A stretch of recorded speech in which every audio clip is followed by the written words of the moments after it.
Cette vidéo est une leçon sur les racines énièmes de l'unité, donc qui fait suite au cours de maths experte sur les nombres complexes. Donc là, on va d'abord commencer par une introduction pour comprendre et après on mettra en place la leçon. Alors là, que se passe-t-il? Je vous propose de considérer un nombre complexe j qui s'appelle égal à exponentielle de i de pi sur 3. Alors comment il faut le comprendre? Là, il faut comprendre que ici, il n'y a rien devant l'exponentielle, c'est-à-dire qu'on a un module qui vaut forcément 1.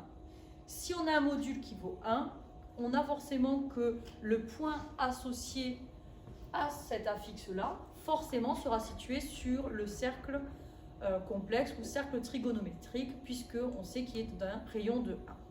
Ici, ça veut dire quoi? Exponentielle de i de pi sur 3, ça veut dire que l'argument vaut 2pi sur 3. Je vous invite donc à revoir la leçon sur la trigonométrie pour comprendre de quoi il s'agit. Donc là, on va calculer J0, J1, J2 pour voir ce qui se passe. Donc, J à la puissance 0, ici, que se passe-t-il? On va avoir que c'est exponentielle de i de pi sur 3, le tout ici à la puissance 0. Rappelez-vous que l'exponentielle, on a revu les puissances. Ici, que se passe-t-il? Ce sont des puissances successives, donc on va multiplier. Donc, que va-t-il se passer? On va avoir de l'exponentielle à la puissance 0 qui donne 1. On va faire pareil avec, ici, j à la puissance 1. Ça va nous faire de exponentielle de i de pi sur 3. Et on va faire pareil avec j au carré. Toujours ce même principe des puissances successives où les exposants vont se multiplier. Et ça va nous donc donner du a de i 4pi tiers. Alors 4pi tiers, on sait que ce n'est pas une mesure principale. On enlève de pi, ça va nous donner que ça fait du exponentiel de moins i de pi sur 3. Alors ici, on va placer les points. Donc clairement a qui se situe ici puisque on va avoir 1.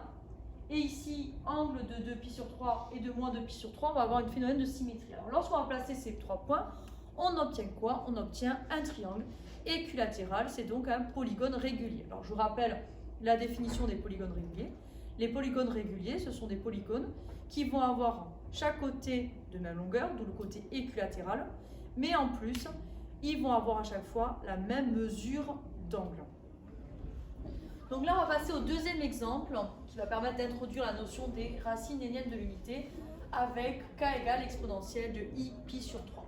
Même principe que tout à l'heure, c'est-à-dire que là, on a un module de 1, on a un angle de pi sur 3, et là, on va avoir 6 points à placer, A, B, C, D, E, F, donc chacun avec une puissance de k différentes. On a puissance 0, puissance 1, puissance 2, 3, 4 et 5. Donc on va faire notre calcul. Même chose que tout à l'heure ici, k à la puissance 0, ben ça fait 1, c'est ce qu'on a vu avec le principe des puissances successives. K à la puissance 1, c'est k, on se retrouve avec exponentielle de i pi sur 3. K au carré, on se retrouve avec exponentielle de i de pi sur 3. Je vais poursuivre ainsi, donc on va avoir exponentielle de i 3pi sur 3 qui fait exponentielle de i pi. Et si vous avez bien suivi la leçon sur les nombres complexes, ça fait moins 1. K à la puissance 4 qui fait exponentielle de i 4pi sur 3. Je vous invite donc à chercher la mesure principale, ça nous fait de exponentielle de moins i de pi sur 3. Et enfin k à la puissance 5 qui fait exponentielle de i 5pi sur 3 qui nous fait de exponentielle de moins i pi sur 3. Donc là, on a vraiment la construction. On va se rendre compte de quoi ici? Que ce découpage nous permet d'obtenir un hexagone régulier. C'est-à-dire que là, on remarque que nous avons les mêmes longueurs, d'où le côté équilatéral. Et là, nous avons à chaque fois les mêmes angles. On va parler d'équiangle. Donc en fait, ce découpage ici de ce nombre complexe va nous permettre d'obtenir un polygone régulier. Alors là, on a fait avec des exemples. Avec le découpage en 6, découpage en 3, on pourrait le faire pour n'importe quel découpage de notre cercle trigonométrique. C'est ce qu'on appelle les racines énièmes de l'unité. C'est ce qu'on va voir de suite. avec ces activités d'introduction, donc on a vu que ces racines énièmes de l'unité, c'était des affixes qui permettaient de découper de façon régulière, on va dire, notre cercle trigonométrique. Alors de façon régulière, ça veut dire quoi? On obtient un polygone régulier, c'est-à-dire équilatéral et équiangle. Même longueur de côté, même mesure d'angle. Alors maintenant, on va écrire là vraiment propriété liée à ces racines énièmes de l'unité. Donc ici, on va avoir un nombre complexe, donc z appartenant à c,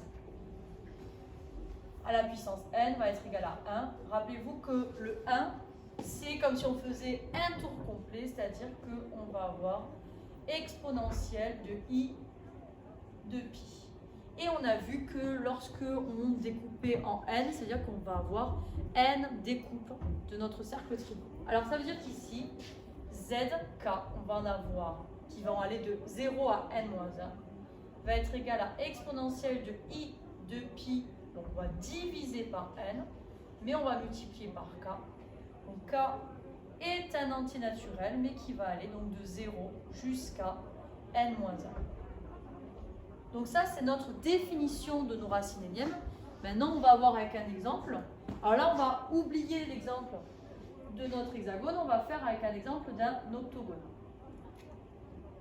Donc là, par exemple, si on a z à la puissance 8 qui est égal à 1, on va avoir donc 8 solutions qui vont s'écrire exponentielle de i de pi k, ça ne change pas, mais sur n, ici ça va être sur 8. On va simplifier, d'accord, pour avoir une fraction réductive, on va avoir donc du pi k sur 4. Alors qu'est-ce que ça va donner? On va avoir donc 8 racines qui vont découper notre cercle trigonométrique pour obtenir ce qu'on appelle un octogone. Donc on va avoir que Z0, ben, ça va être 1. Z1, ça sera exponentielle de i pi sur 4. Z2, ça va être donc 2 pi sur 4, on sait réduire, ça va faire du pi sur 2.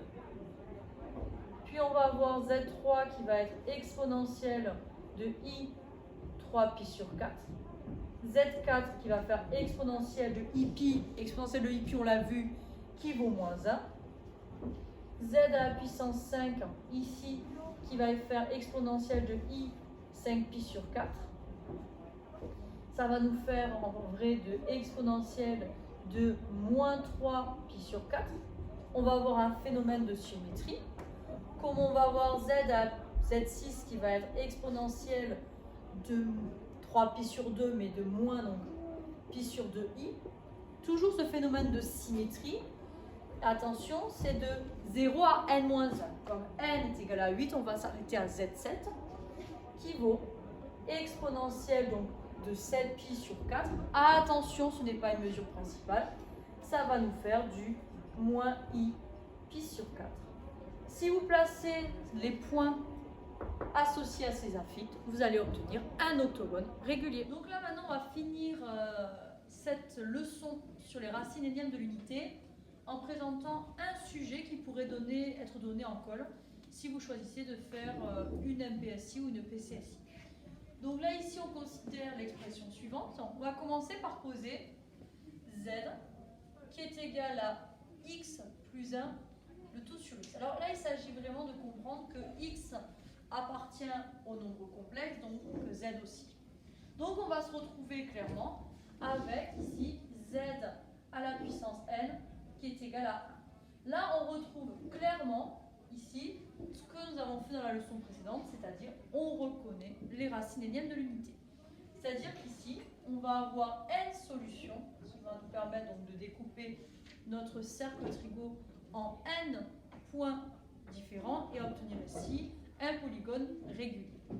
Donc ici on va avoir exponentielle de i de pi sur n fois k, k appartenant donc au nombre naturel, mais qui va de la valeur 0 à la valeur n-1. Donc si ici on avait n qui valait 9, on irait de 0 jusqu'à 8, on ferait donc de 0, 1, 2, 3 et ainsi de suite jusqu'à 8. Donc ici on a cette valeur-là, mais ce qu'on veut faire apparaître, c'est x. Donc on va avoir quoi? Nous allons avoir zk qui vaut xk plus 1 sur xk. L'idée, c'est de faire apparaître la valeur xk. Donc ici, regardez, je vais appliquer un produit en cours. Je vais avoir zk fois xk qui est égal à xk plus 1. Pour faire apparaître xk, je vais faire passer entre guillemets, c'est très maladroit, mais les xk d'un même côté, l'opposé de l'addition étant la soustraction. Je vais avoir zk xk moins xk qui est égal à 1. Donc là, je vais factoriser par xk, je vais donc avoir du zk moins 1 qui est égal à 1. Donc ici, entre les deux, nous avons une multiplication. L'inverse de la multiplication étant la division. Je vais donc avoir ici xk qui va être égal à 1 sur zk moins 1. Et là, en remplaçant, je vais me retrouver avec du 1 sur exponentielle de i de pi sur n fois k moins 1. Donc là, c'est la valeur de xk. On pourrait le simplifier en utilisant la factorisation et les formules de Moivre. Pour ça, je vous invite à regarder la vidéo intitulée « Les formules de Moivre ». Au revoir à tous.